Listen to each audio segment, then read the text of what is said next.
শুভ দুপুর। তো কালকে রান্না বান্না করে ভিডিওটি শেষ করেছি, তো আজকে এখান থেকে আবার শুরু করলাম। এই আমার ভাগনা এসে, এই ভাদ্র মাসে ভাগনাদের খাওয়াতে হয়। যাই হোক, ভাগনা এসে এরা দুই ভাই বোনে স্কুলের প্রজেক্ট বানাচ্ছে।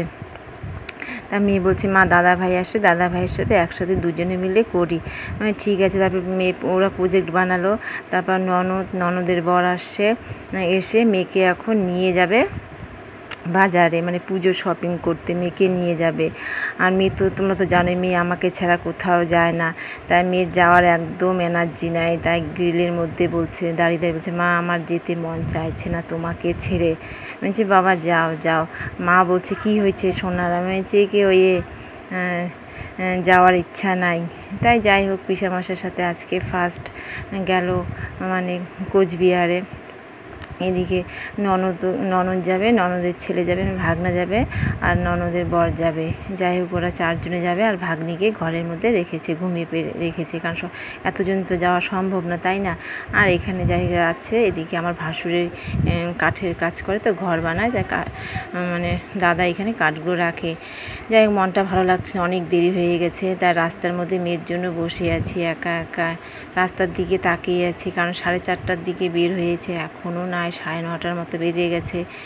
বসে আছি, তারপরে আর কতক্ষণ আর বসে থাকবো, তাই না? তারপর চলে আসলাম, সবাই আসছে, আমার ননদ, তারপরে কাকা শ্বশুরের মেয়ে জামাই, তারপরে হচ্ছে মার ভাগনা বউ আসছে। যাই হোক, আমি আবার খেতে দিতে পারি না, মানে খেতে দিলে না যাকে দিব তো দিব, মানে শেষ করে দিব, মানে আমি রান্না করি, মা আবার খেতে দেয়। এইদিকে সবাই মিলে গল্প চলছে। তাই মাকে বললাম মা তুমি খেতে দাও, আমি খেতে দিলে সব তরকারি মানে শেষ হয়ে যাবে। মা আবার সুন্দর করে মানে গুছিয়ে দিতে পারে। এদিকে আবার আমার বোনও ভালো পরিবেশন করতে পারে। আমি যদি মানে 1 কিলো আনলে 1 কিলোই শেষ, যদি আধা কিলো আনে আধা কিলোই শেষ, যাকে দিব তাই দিব, মানে মাপ মতো দিতে পারি না। তার জন্য মাকে পরিবেশন করতে বললাম। এইদিকে যাই হোক, সবাই মিলে গল্প চলছে এখানে। এসে মার ভাগনা বউ, বাবা, আমরা সবাই যাই হোক গল্প চলছে। আর এদিকে আমার ভাগ্নিও খেলছে ঘরের মধ্যে, বারবার করছে মা কখন আসবে।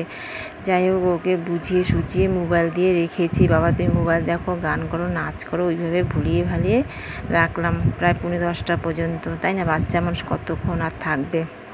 এইদিকে যাই হোক, সবাই চলে আসছে, সবাইকে মা খেতে দিচ্ছে, আর আমি এদিকে সাইডে বসে আছি। খাওয়া দাওয়া শেষ, সবাই যে যার বাড়ি চলে যাচ্ছে। তারপরে আমি সমস্ত কাজকর্ম করে রান্নাঘর বাসন পরিষ্কার করে মা খেতে দিয়েছে, আর আমি বাসন মেজে রেখেছি। তারপর রেস্ট করে